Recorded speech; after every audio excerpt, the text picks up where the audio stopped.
on both sides of the ball. You see here their offensive coordinator Clint Kubiak is now the head coach of the Raiders. Star running back Kenneth Walker, who was Super Bowl MVP, now plays for the Chiefs.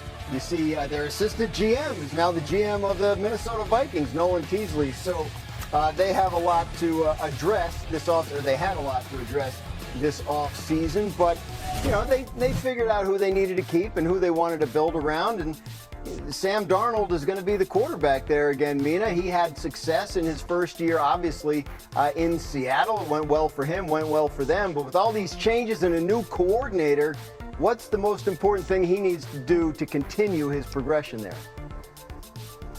Yeah, I think for Brian Fleury, the new offensive coordinator, the job is something that Clint Kubiak did his best at, but at times it was a little bit up and down in terms of Seattle's offense, and that's keeping Sam Darnold out of third and long. Obviously, that's true of any quarterback. It's harder on third and long, but especially true for Darnold, who on first down was a top 10 quarterback in QBR, 8th league-wide. But then on third down, not just third long, he dropped to 26, which was the biggest delta of any quarterback outside of Cam Ward league-wide. And there's plenty of reasons for that. You know, the Seahawks offense, pretty play-action-centric, which is obviously easier on early downs. Darnold himself has always been somewhat inconsistent against pressure, which is likely to increase again as the downs go on. But I think for Coach Fleury, finding a balance between efficiency and explosiveness on first and second down is so important to getting the most out of Sam Darnold. And that starts with the run game as well, which is going to look pretty different with Jerry and Price. Normally, I would laugh at a nobody believes in us, I have a chip on my shoulder gimmick from a Super Bowl champion. In this case, it is incredibly valid. The Seahawks are on the short list for most disrespected Super Bowl champions of my lifetime. I think the Eli Giants are on that list twice. I think that the Von Miller, Peyton Manning Broncos are on that list. But it feels like the day after the Super Bowl, we started a new conversation about everybody but the Seahawks. And we've glossed over the fact that in this Super Bowl, they had a 50% pressure rate on Drake May, that they hit the ball carrier in the backfield over half the time. One of the best postseason performances in both regards in the history of the NFL. Last year, regular season, second best pass defense per play in the NFL the entire season. Defense, best at limiting explosive plays on the ground. They're an unbelievable team. They didn't lose that much. And the fact that we just moved on from them and started talking about the Rams and all these teams we're going to talk about later is disrespectful to everybody. Having said that, I'm picking the Rams to win the NFC. It's going to be hard to move on from Seattle because they're going to be just fine offensively. I did make some calls for Kim the show, a little bit of intel on Seattle. More motions and shifts in the offense. They will have that with Brian Fleury. I'm told that Sam Darnold's really comfortable with that.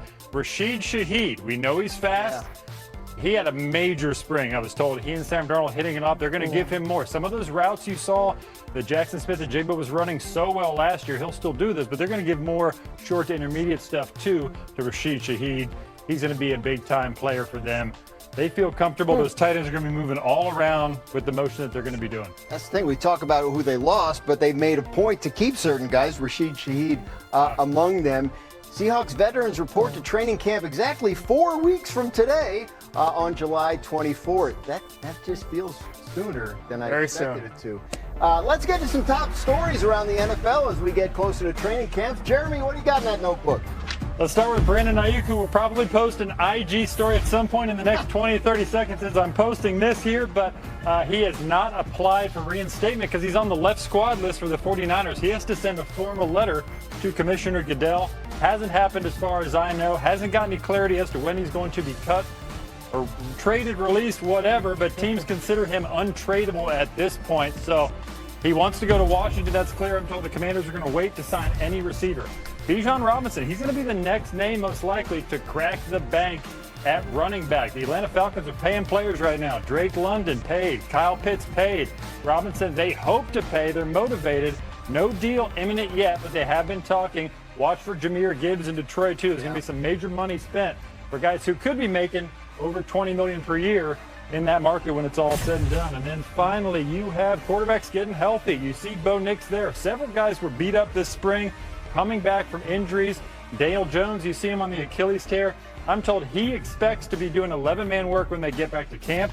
Bo Nix, Denver expects him to be full go when they get back to camp in late July. You see Patrick Mahomes, that's a little more fluid just because of the severity of that injury, but they are leaning into him potentially playing week 1. He's progressed really well, so I wouldn't put anything past him as far as what he can handle when they report to camp. Mahomes would like to get the Chiefs back to the Super Bowl. Of course, the last time they played in the Super Bowl, they lost to the Eagles, and who had a monster defense at that point. They've changed a lot on the defensive side of the ball, have the Eagles, since that time. And since last season ended, in fact, Jaylen Phillips and Nakobe Dean are gone. They traded for pass rusher Jonathan Grenard.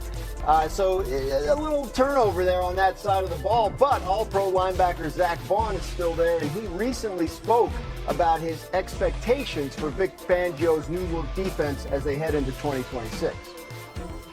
I feel like he's taking things to the next level this year in terms of he knows we're comfortable and we know our scheme and what he knows us and he knows what we're capable of. Even within his own scheme, he continues to develop and tweak and change, and that's what Vic is. He's a hard-nosed, old-school football coach that if you're willing to learn and listen to what he has to say, it could be really good for you, and I think it's been really good for this defense.